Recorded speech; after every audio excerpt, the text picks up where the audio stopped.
اعوذ باللہ من الشیطان الرجیم، بسم اللہ الرحمن الرحیم۔ چند حدیث پیش کر رہے ہیں، امید ہے فائدہ ہوگا۔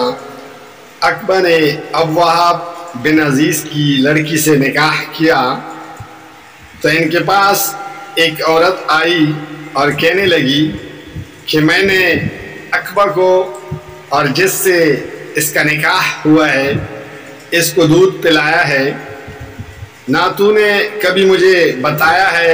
یہ سن کر عقبہ نے کہا مجھے نہیں معلوم کہ تو نے مجھے دودھ پلایا ہے۔ تب سوار ہو کر رسول اللہ صلی اللہ علیہ وسلم کی خدمت میں مدینہ منورہ حاضر ہوئے اور آپ سے اس کے متعلق دریافت کیا تو آپ صلی اللہ علیہ وسلم نے فرمایا کس طرح تم اس لڑکی سے رشتہ رکھو گے حالانکہ اس کے متعلق یہ کہا گیا۔ تب عقبہ بن حارث نے اس لڑکی کو چھوڑ دیا اور اس نے دوسرا خاوند کر لیا۔ صحیح بخاری 88۔ میں اور میرا ایک انصاری پڑوسی دونوں اطراف مدینہ کے ایک گاؤں بنی امیہ بن زین میں رہتے تھے جو مدینہ کے پورب کی طرف بلند گاؤں میں سے ہے۔ ہم دونوں باری باری حضرت صلی اللہ علیہ وسلم کی خدمت شریف میں حاضر ہوا کرتے تھے۔ ایک دن وہ آتا، ایک دن میں آتا۔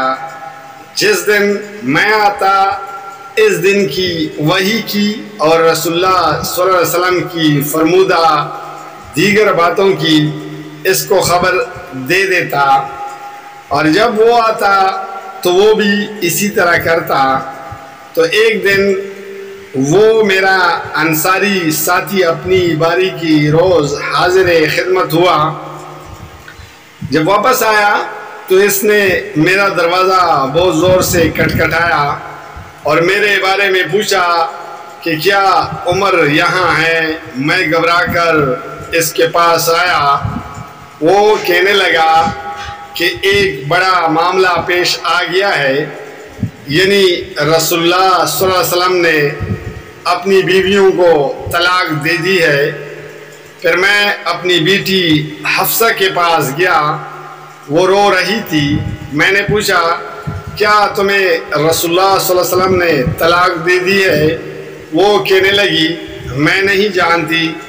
پھر میں نبی صلی اللہ علیہ وسلم کی خدمت میں حاضر ہوا۔ میں نے کڑے کڑے کہا کہ کیا آپ صلی اللہ علیہ وسلم نے اپنی بیویوں کو طلاق دے دی؟ آپ صلی اللہ علیہ وسلم نے فرمایا نہیں، یہ افواہ غلط ہے۔ تب میں نے تعجب سے کہا اللہ اکبر، اللہ بہت بڑا ہے۔ صحیح بخاری 89۔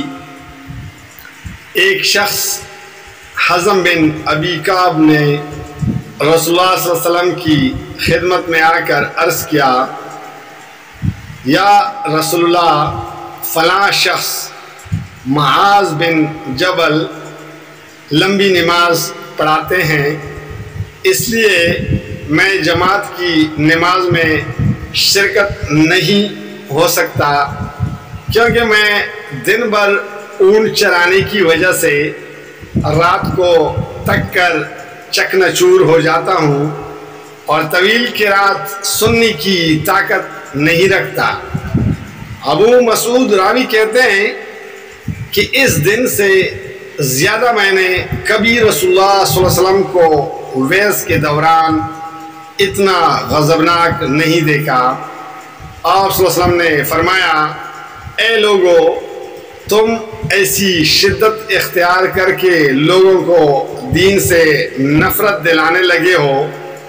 سن لو، جو شخص لوگوں کو نماز پڑھائے تو وہ ہلکی پڑھائے، کیونکہ ان میں بیمار، کمزور اور حاجت والے سب ہی قسم کے لوگ ہوتے ہیں۔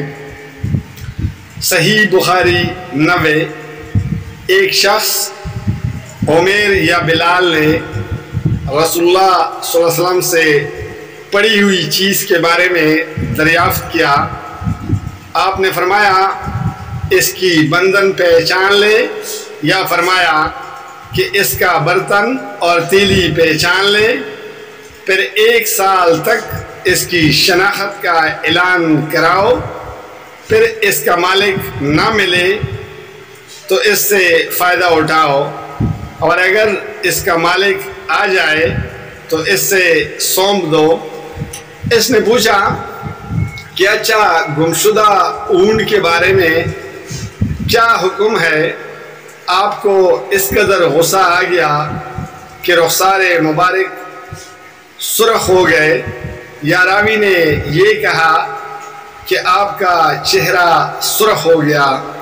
یہ سن کر آپ صلی اللہ علیہ وسلم نے فرمایا تجھے اونٹ سے کیا واسطہ، اس کے ساتھ خود اس کی مشق ہے اور اس کے پاؤں کے سم ہیں، وہ خود پانی پر پہنچے گا اور خود پی لے گا اور خود درخت پر چرے گا، لہٰذا اسے چھوڑ دو یہاں تک کہ اس کا مالک مل جائے۔ اس نے کہا کہ اچھا گمشدہ بکری کے بارے میں کیا ارشاد ہے؟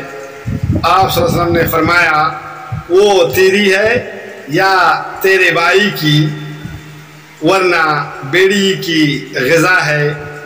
صحیح بخاری 91۔ جزاک اللہ، فی امان اللہ۔